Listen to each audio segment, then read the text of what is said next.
Évidemment, de tous les personnels du Musée national du Préhistoire, particulièrement ravis de vous accueillir ici ce soir. Chef du service des musées de France, direction générale du patrimoine et de l'architecture au ministère de la Culture.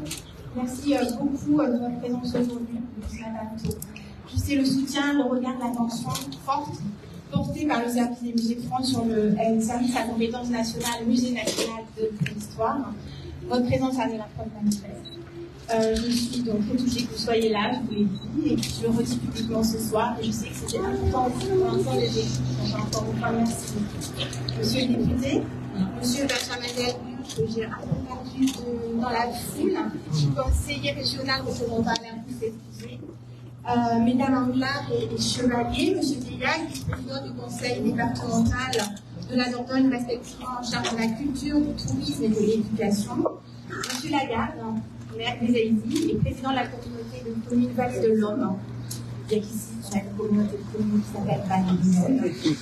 Mesdames et messieurs les élus, monsieur David Marguerite, conservateur régional de l'archéologie, et Régis Selman, conservateur régional adjoint pour Bordeaux, cher Nicolas Bell, conseiller musée à Limoges, madame Geneviève Penson, j'ai croisé Geneviève tout à l'heure, directrice du Centre national de préhistoire, et chers collègues du ministère de la Culture présents aujourd'hui en poste et en retraite. Cher Bruno Moreille, ici, anthropologue de renom, voilà, on le connaît Bruno Moreille, mais ici en sa qualité de présidente de la Société des Amis du Musée et de la Recherche Archéologique, la SAMRA. Et donc, chers amis de la SAMRA, chers collègues préhistoriens, chers tous, venus en vos fonctions par amitié, curiosité, affection, portée à ce musée et à ses lieux. Donc, j'ai un très grand plaisir à vous accueillir et je sais que vous êtes très très nombreux ce soir. Je souhaite aussi remercier, sans en dresser la liste longue, tous ceux absents ce soir qui nous ont adressé ces derniers jours des mots très amicaux de félicitations, d'encouragement et de succès pour cette journée du centenaire et bien au-delà. Merci à ces publics nombreux, certains déjà repartis sur le point de l'être dans cette fameuse locomotive et qui ont passé toute partie de la journée à profiter des offres de musée et tous les partenaires mobilisés leur ont proposé sur ce site emblématique territoire de la vallée de la Vézère, au cœur duquel nous nous trouvons bien. Après ces presque de trépidantes journées, ma prise de parole sera le plus courte possible. Alors, juste un rappel de ce que j'avais exprimé au moment du lancement du centenaire le 16 juin dernier.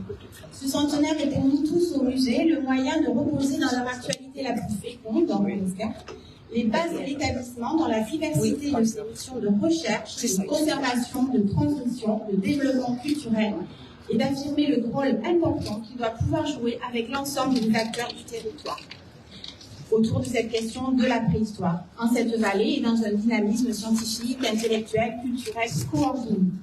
Je crois que nous avons tous pu ensemble montrer aujourd'hui qu'on peut y arriver. Et à nous de faire perdurer cette volonté au-delà de cette simple journée. Merci donc à tous les partenaires qui ont contribué à la réussite de cette journée du 30 septembre. Alors, ça va être un peu long, mais je tiens vraiment à les citer parce que c'est la première fois qu'on arrive à créer ce réseau sur une journée aussi emblématique que celle que nous vivons. En premier lieu, merci à la commune des Haïti et à monsieur Philippe Lagarde, son maire, qui sont vraiment, le partenaire majeur de ce projet. Le train, la locomotive, le mapping des falaises. Le mapping des falaises, le travail avec l'école, la publication du journal de Denis Perroni conservé au musée et que je vous conseille d'acheter tous parce que c'est pas qu'un ouvrage pour les historiens, c'est un ouvrage aussi sur la vie des Haïti, sur l'histoire de ces années du Troisième République et jusqu'après la Seconde Guerre mondiale. Donc, monsieur le maire et vos élus, vous aurez été de toutes les actions phares. On ne compte pas les émissions de radio pour lesquelles vous avez été volontaires. Et c'est une belle aventure qu'on a vécue, il me semble, ensemble.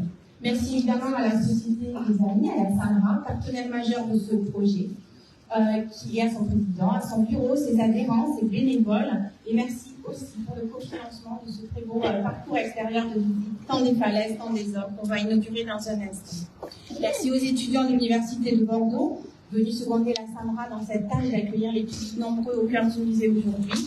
Et il se cache, ou alors il est encore sur les sites, j'espère qu'il est là. Non, le voilà. Merci à Jean-Pierre Chadel, préhistorien, retraité suractif, C'est plus qu'hyperactif quand on est du ministère, du département, bénévole aujourd'hui au musée, à la SAMRA, cheville ouvrière majeure de ce centenaire. L'organisation de toutes les visites sur le site en lien avec les partenaires, c'est lui. Les panneaux dans le village pour les gisements oubliés du cœur des Zaïdis, c'est son idée.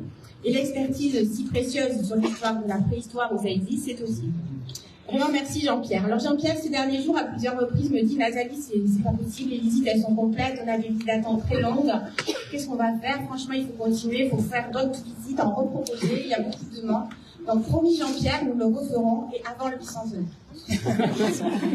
Merci au Centre des Monuments Nationaux d'avoir ouvert les sites de la Micoque, Loge-Riot, le Moutier et à Aurore-Montréal pour une visite assurée, ainsi qu'au pôle d'interprétation de la préhistoire, ouvert exceptionnellement un samedi, pour accueillir autour de l'exposition en cours à Paysage Désert les publics venus pour le centenaire. Merci à Roland Mestoulet du MNHN à Boutato qui a aussi ouvert pour l'occasion. Et c'est difficile pour eux d'ouvrir ce site actuellement.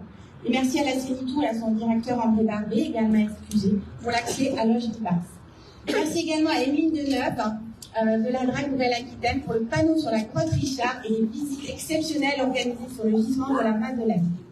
Merci vraiment aussi donc à Louis et Marie Ariane pour l'accès à ce gisement, à M. Touron pour celui de la Cro-Magnon, et enfin à Isabelle Castanet, là-bas tout en amont de la vallée de la Vézère, à Serre-Jacques pour les visites organisées sur ce site de Castelmer. Merci d'avoir joué le jeu, car l'idée de ces visites en ce jour était aussi symbolique que scientifique. Donner à voir au public d'aujourd'hui les gisements majeurs, bien souvent éponymes de la préhistoire, et connus par de nombreux pays, explorés par bien souvent à partir de 1923, avant, après, etc., exception faite de Paris. Et contribuer ainsi, dans ce réseau de visites, à inscrire le musée au cœur de ce territoire de la vallée de la Vézère. Tel est aussi l'enjeu de ce parcours extérieur de visite que vous avez peut-être pour la plupart d'entre vous découvert aujourd'hui et que nous souhaitons aussi symboliquement inaugurer ce soir, comme un écho de l'inauguration de 1923. Un parcours code vous présentera au chevalier, vous présentera dans un instant et qui raconte aussi le temps long de la falaise. Un complément majeur à l'offre muséographique du musée, de façon à ce que l'ensemble des enjeux que souhaite porter cet établissement puisse aujourd'hui trouver une dimension politique. Merci au fil du temps qu'il a réalisé et à son président, présent juste à côté de Régine Anglard, Patrick Bouget, à David Faugère, le directeur de cette association de études, Simon Bernard, Laurel Jacquet, Renzo Majeski, pour l'avoir réalisé. Et enfin, merci aux offices du tourisme du Grand Périgueux, des ESI, et du comité départemental du tourisme, pardon, pour tous les relais que vous avez faits sur cette manifestation, ainsi qu'à tous les prestataires intervenus, Cathy Salut, artiste et caméra, l'association Conservatoire Ferroviaire Territoire Limousin-Périgord, pour la fameuse politique, et qui a sifflé dans la vallée, c'est magnifique. Un arrêt automobile, musée du temps qui passe pour le prêt des voitures sur la place du village, qui n'est pas juste un caprice de directrice, c'est parce qu'on sait que Véronique était membre du Touring Club, tellement accroché à cette naissance et développement de la modernité qui passait aussi par l'automobile.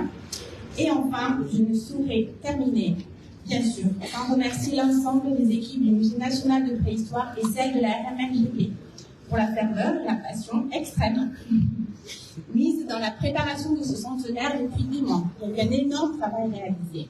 Alors, je ne vais pas tous vous citer parce que sinon, ça serait trop long et après, j'aurai des posts Facebook qui disent que les discours de la directrice sont trop longs. Donc, c'est arrivé. Donc, je vais en citer quelques-uns, une partie pour le tout. On va le faire comme ça. Donc, Alice Rouanet, mon assistante, nommée il y a un an chef des festivités du centenaire, et qui a accompli un travail énorme de mise en relation des partenaires et un travail de fourmi dans la coordination interne des actions, et qui, sur ce point, a été rejointe depuis juillet dernier par Vanessa Baron, en charge de l'offre éducative, et qui a plongé directement dans le tumulte des préparatifs tout en prenant à bras le corps, vraiment, ces enjeux d'éducation. Merci à Marie-Cécile, qui a sa discrétion habituelle de se cacher parmi la foule, qui est en charge des publics et de la communication pour l'acharnement mis en œuvre dans le souci de renforcer la visibilité de nos actions. Et on a eu des beaux retours médias, on est très heureux de ça. Merci à Maxime, qui se cache par là et qui prend des photographies juste devant. Photographe et gestionnaire de l'incroyable fonds photographique du musée. Vous avez vu ses reproductions dans les salles, dans le village, etc. Et qui donc retrouve ces images, les réalise et les offre à la construction de l'image actuelle de l'établissement dans le respect de son histoire et de sa modernité. Catherine Cotem, Anne Gravina, merci à vous deux pour le suivi des projets spécifiques du centenaire, la réouverture de la salle 23 et l'installation Le Musée sort de sa réserve, qui sont là depuis juin dernier, et à derrière moi pour le parcours extérieur de visite. Merci aussi à Joël Crétin et Stéphane Rousset qui ont été de tous les accrochages, de toutes les manutentions, de toutes les installations depuis des mois. Donc pour ceux que je ne cite pas, n'en prennent vraiment pas ombrage. Il en reste un moins que je sais le travail de chacun, je sais ce que je vous dois en tant que directrice.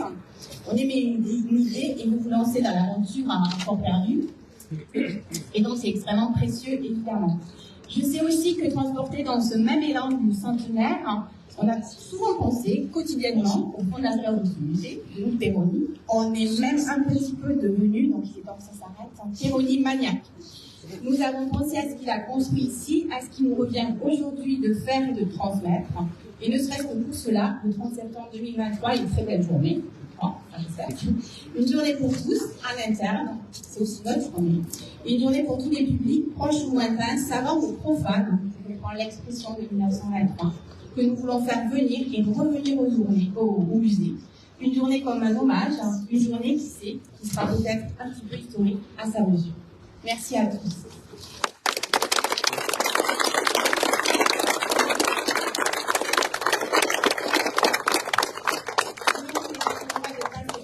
La parole à les personnes qui sont autour de moi et qui veulent ma parole autour de moi, en commençant par M. Lagarde, Pierre Réveillé. On est pour la même journée. Merci. Je n'avais pas spécialement prévu de prendre la parole, mais je le fais avec beaucoup de plaisir. Je ne serai pas long parce que je sais les preuves que vous supportez. Ça marche?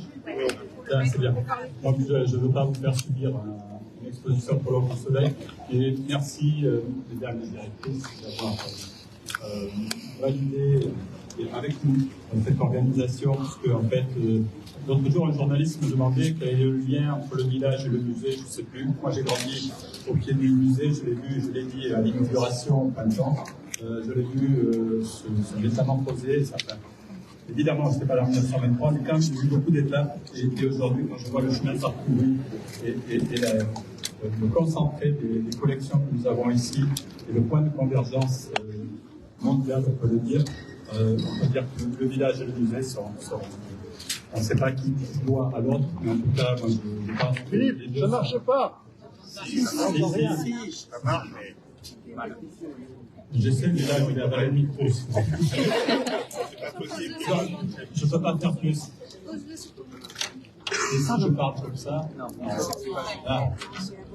Donc, merci surtout pour cette collaboration.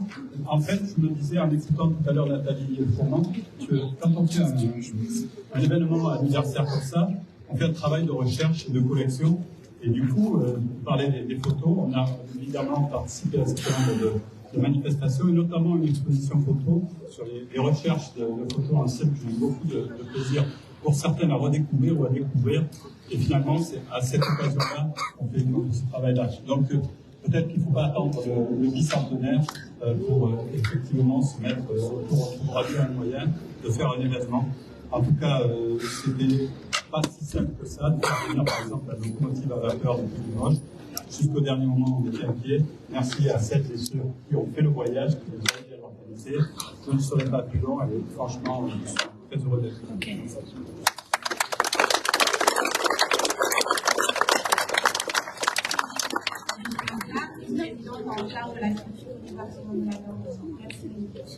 Merci, mesdames et messieurs. Est-ce qualité? Est-ce que vous m'entendez? Oui, oui. Désolée, mais je ne peux pas forcer ma voix peut-être beaucoup plus. Tout d'abord, je voulais vous demander de bien vouloir excuser Germinal Perrault, le président du conseil départemental, qui ne pouvait pas être là ce soir et qui m'a demandé de le représenter, mais je ne le représente pas seul, puisque je voudrais aussi quand même citer les vice-présidents Sylvie Chevalier pour Christian Teillac pour l'éducation et Florence Gauthier pour conseillère départementale de ce canton, qui sont là avec moi. Et donc, eh bien voilà, il y en a une qui parle, c'est moi. C'est la culture. Voilà, ce que je voulais, moi, vous dire, d'abord, je ne vais pas vous faire l'injure de reprendre l'histoire de cet instituteur qui a effectivement été à l'origine de tout ça, mais je voudrais d'abord dire que ce moment historique pour le Musée national de préhistoire et lui souhaiter un bon anniversaire, parce que quand même, c'est important. Et je ne vous ferai pas l'injure de reprendre tout ce que vous avez vu aujourd'hui, mais je voudrais quand même souligner l'importance de l'arrivée du chemin de fer, parce que sans l'arrivée du chemin de fer, les Aïzis ne seraient pas ce qu'ils sont, et la préhistoire en Dordogne ne serait-elle pas ce qu'elle est en cette. Voilà ce que je voulais aussi dire. Et avec la vallée de la Vézère et d'autres sites, le Périgord est la région centrale du monde pour la préhistoire. On aime bien le dire, on n'a que Chauvin.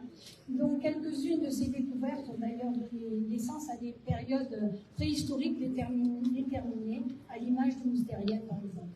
Même si les découvertes récentes relativisent un peu tout ça.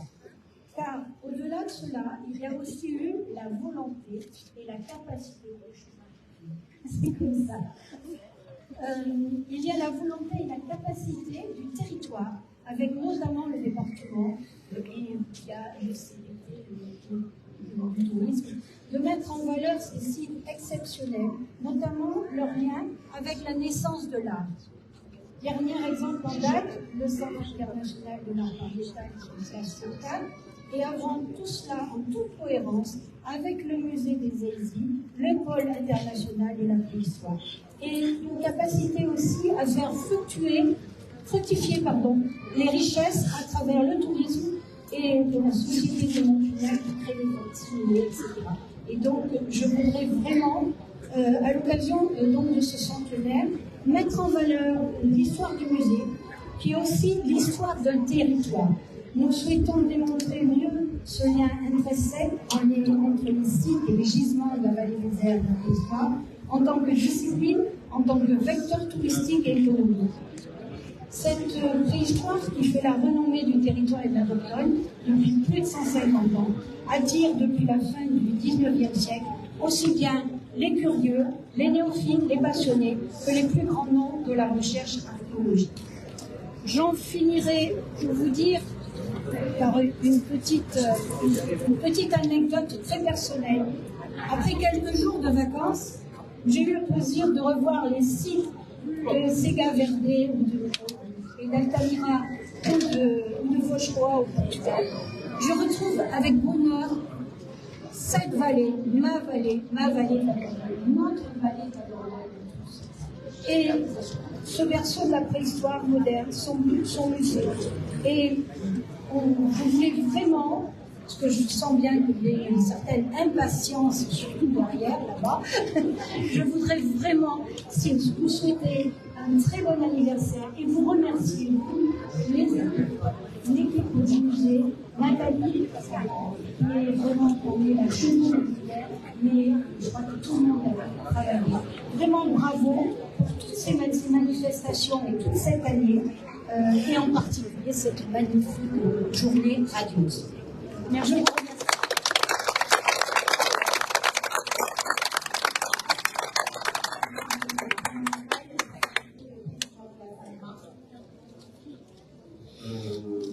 Bonjour, bonsoir à toutes et tous, bonsoir aux élus, bonsoir aux présidents, présidentes, directeurs, directrices d'institutions. Nathalie les a tous cités, donc je ne le refais pas. C'est effectivement au nom de la SAMRA que je vais vous parler un petit peu, j'espère théoriquement en 5 minutes. Donc, pour les paléolithiciens du monde entier, Musée national de préhistoire, c'est un nom propre.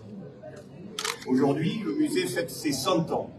Et la SAMRA, la Société des Amis du Musée national de préhistoire et de la recherche archéologique, fêtera en décembre 2023 ses 35 ans.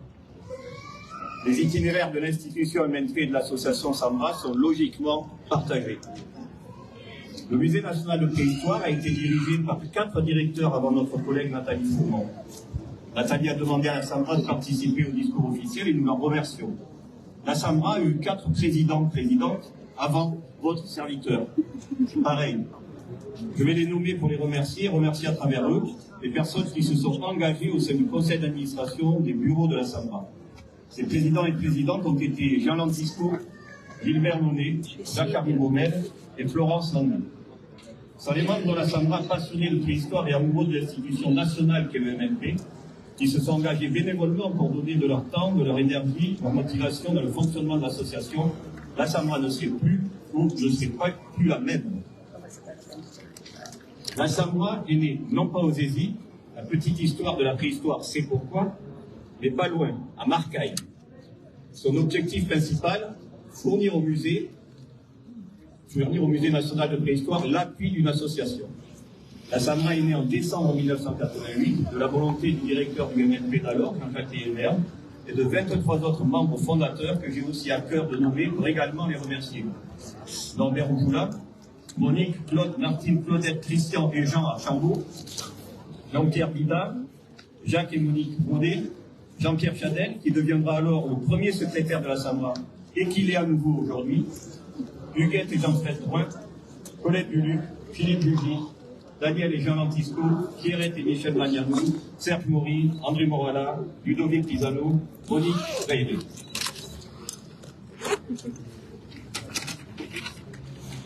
La première action de la SAMRA, dont certains ne mesurent pas encore tout l'intérêt et l'importance, a été de créer et porter la revue Paléo.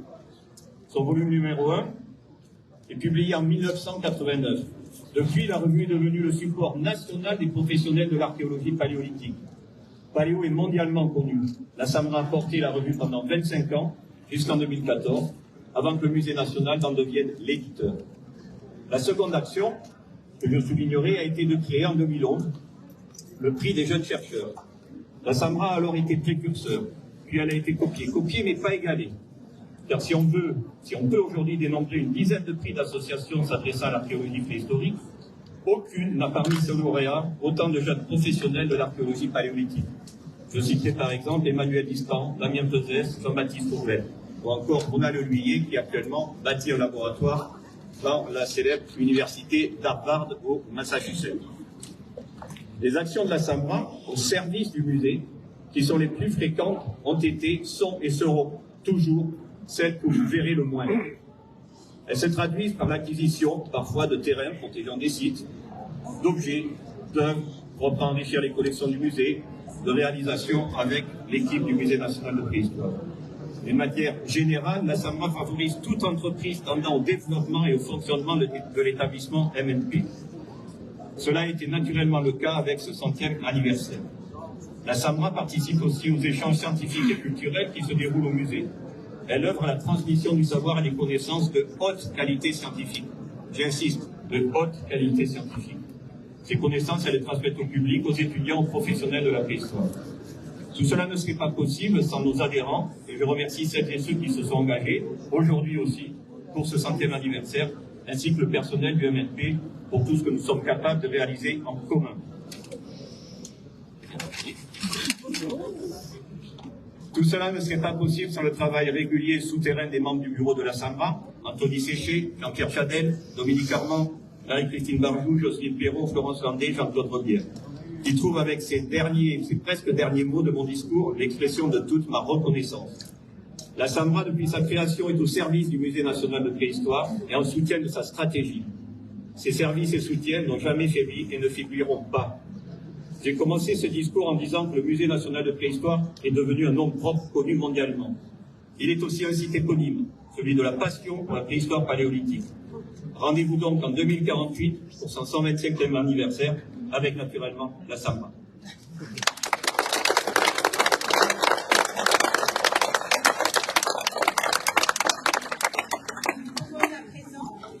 On va pas faire une visite complète du parcours. D'abord juste, c'est aussi l'inauguration de ce parcours ce soir, quelques mots rapides de Aude Chevalier, conservatrice du patrimoine au musée, en charge du suivi de la réalisation de ce projet, et du président de l'association du fil du temps qui l'a réalisé. Avant ensuite de passer la parole de l'État à Christelle Chal. Alors, le parcours Pont des falaises, Pont des hommes, que nous inaugurons ce soir, a pour objectif de présenter l'histoire de la falaise de l'histoire à nos jours et d'aider ainsi le visiteur à comprendre le site dans lequel est implanté le musée. 3 thématiques principales sont développées: la vallée de la Vézère et ses sites, l'occupation de la falaise du Paléolithique à l'époque moderne et les aménagements des 20e et 21e siècles, c'est-à-dire le musée. Le parcours commence à la sortie du cylindre et dans le sens traditionnel de la déambulation, ça veut dire qu'on est juste après la visite du parcours permanent des galeries hautes et basses. Un premier panneau présente les intentions du projet. On fait alors face à la Vézère et un premier lutrin rappelle l'importance de la vallée dans l'histoire de la préhistoire. Le lutrin suivant fait face au château, c'est celui qui est juste là. Et il tente de reconstituer l'histoire du château à partir des résultats des études archéologiques et archivistiques qui ont été menées à l'automne 2022. Le parcours se poursuit devant le château avec un panneau qui retrace l'histoire du musée de préhistoire de Denis Perronnet. Si l'on passe la grille du château, on trouve un panneau qui présente le gisement paléolithique de l'abri du château et à l'étage, un lutrin qui évoque les aménagements troglodytiques médiévaux et l'intérieur du château au XVIIe siècle. Le parcours se poursuit sur la terrasse avec l'emblématique statue de Paul Dardet, puis un lutrin qui revient sur les aménagements du Grand Abri qui était utilisé comme ferme au Moyen-Âge. Plus loin, une série de 3 panneaux invite le visiteur à observer la vue imprenable qu'offre la terrasse et à repérer les nombreux sites préhistoriques qu'on peut y voir.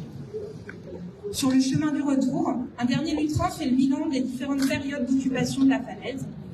Et enfin, au détour des marches qui amènent vers la sortie, on trouve au sol un panneau qui évoque l'architecture du musée de Jean-Pierre Dufy, qui a été inauguré en 2004. Pour l'élaboration de ce parcours, 2 éléments nous semblaient importants. Tout d'abord, le fait que les panneaux puissent être à la fois discrets et élégants, afin de ne pas trahir la majesté des lieux dans lesquels ils s'implantent. Et ensuite, qu'ils comprennent des dispositifs interactifs, manipulables, pour apporter un aspect ludique. Et nous tenons ici à saluer le travail mené par le bureau d'études au fil du temps, qui a su répondre parfaitement à nos exigences.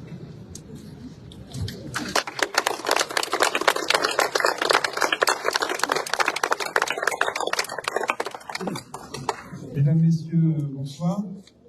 Mesdames, Messieurs les élus, Madame la Directrice, bonsoir. Merci pour cette invitation. Quelques mots très rapides. D'abord pour remercier Madame Fourmin, la Directrice, pour la confiance qu'elle nous a témoignée tout au long du projet. C'était un projet très ambitieux et qui devait être réalisé dans un temps relativement contraint.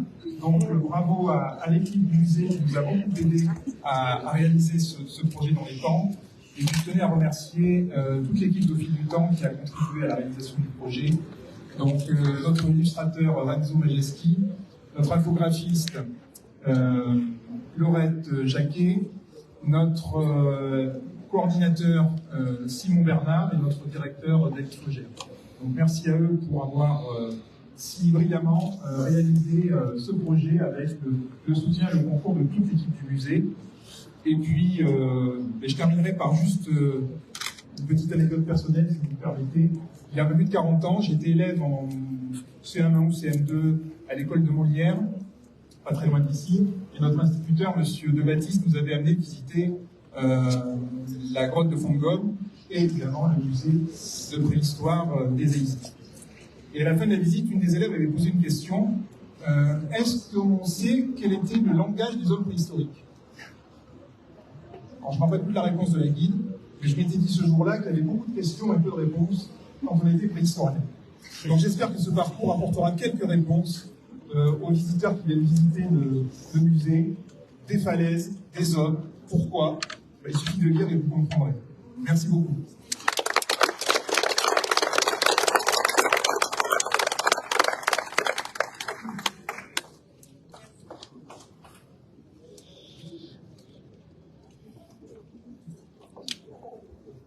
Mesdames et messieurs les élus, Madame la Directrice, chère Nathalie, alors je vais essayer d'être brève, et si vous voulez bien m'accorder quelques dernières minutes pour saluer à la fois le magnifique esprit collectif qui règne ici et l'immensité du travail réalisé par le Musée nationale, je vous en serais vraiment reconnaissante.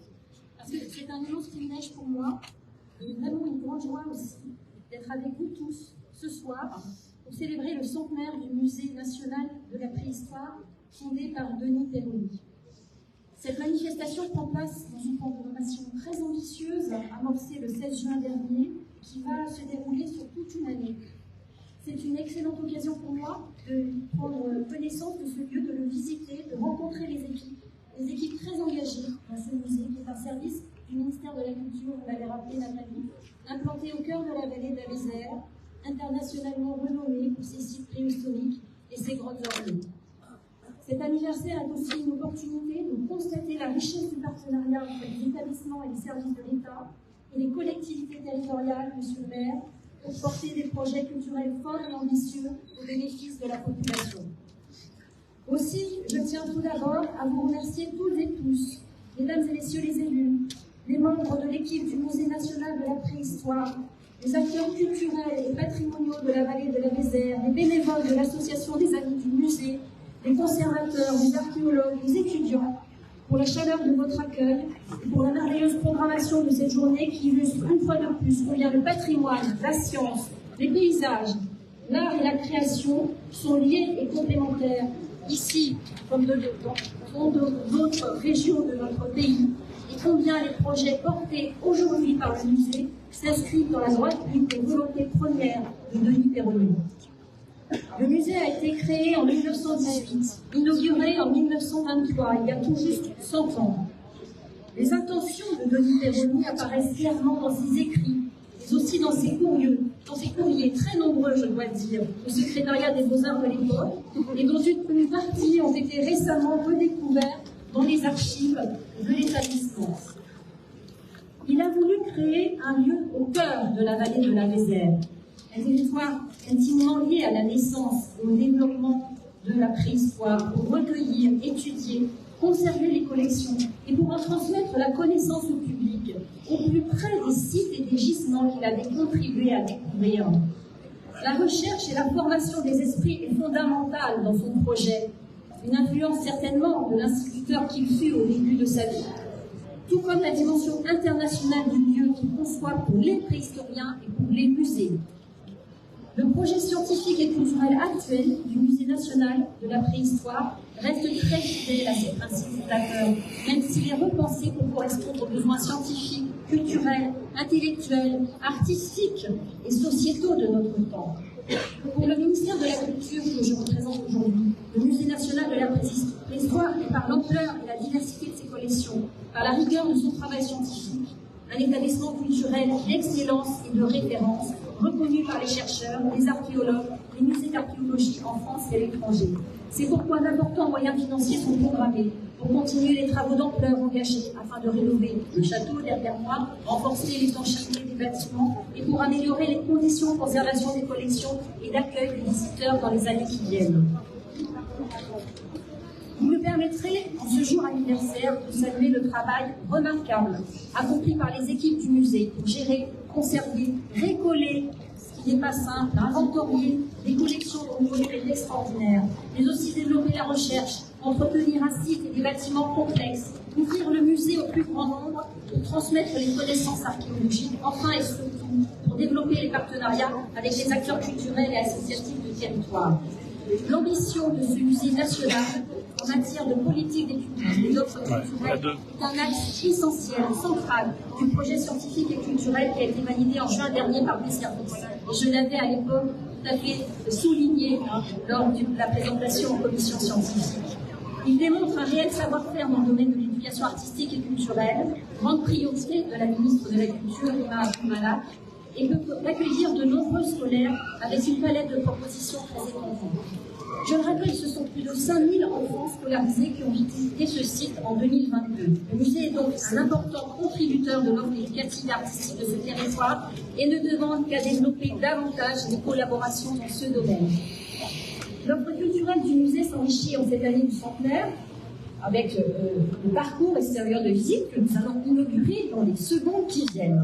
Le musée s'agrandit et Il veut s'ouvrir davantage encore à un très large public, celui des familles, des jeunes, des scolaires, qui pourront accéder à des connaissances actualisées dans un format ludique autant que didactique sur cette terrasse depuis laquelle nous contemplons la vallée de la Vézère. Enfin, vous surtout au soleil.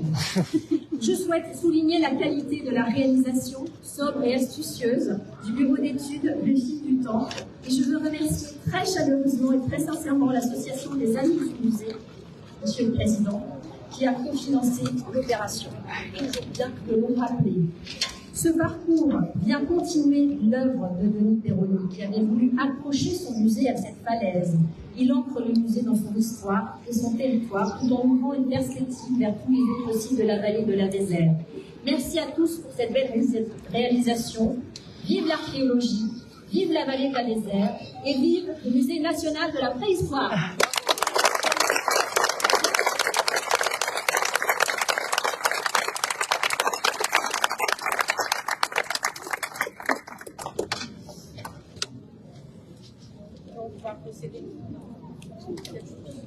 On va procéder au rituel. Je crois qu'il y a un petit bonhomme qui va prendre le coussin. Est-ce qu'ils sont ensemble?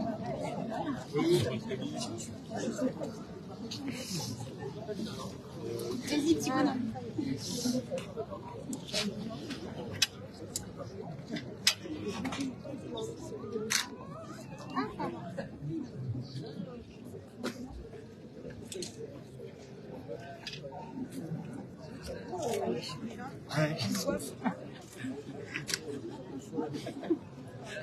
Ils en coupent tous un morceau, c'est ça? Non, je sais pas.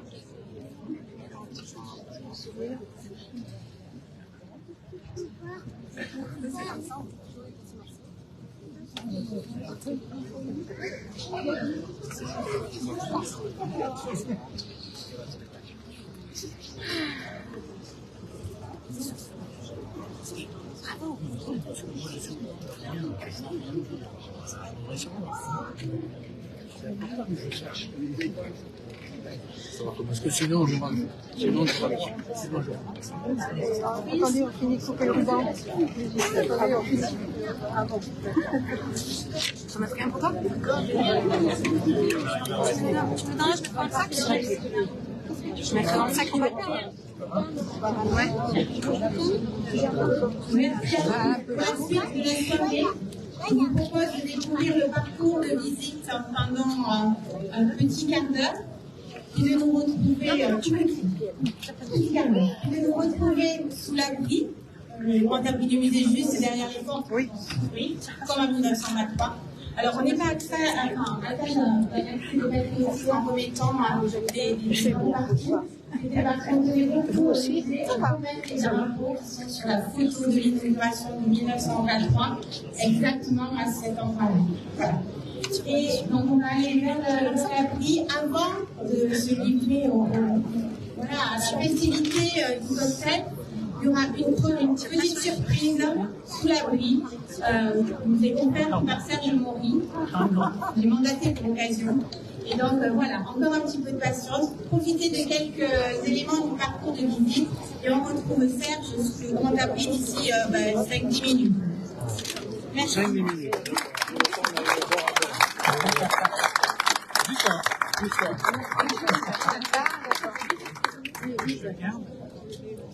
Qui c'est qui ouvre?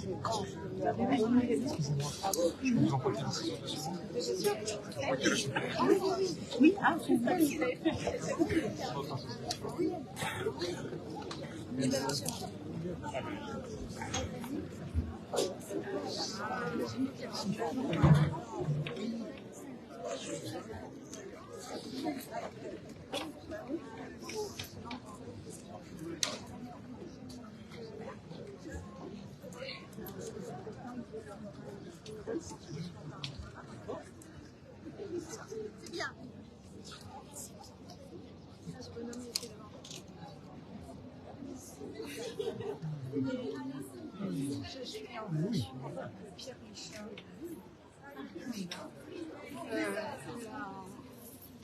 manifestement raté. Il va parce que je vais continuer ça chez nous. Je suis bien je leur ai laissé. Je peux dire que là, parce qu'ils en ont pris une soit. Non. Après, il sert, je peux dire, parce que j'ai le pas. Non, il en a beaucoup. Oui, je me rappelle, c'est technique. Qui se passe en annonce couleur. Cahier, programmation.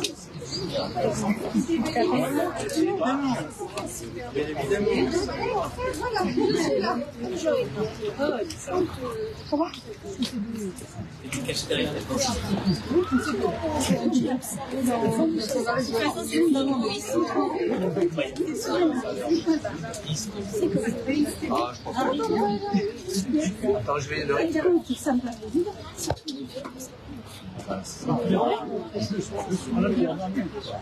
on l'a dit.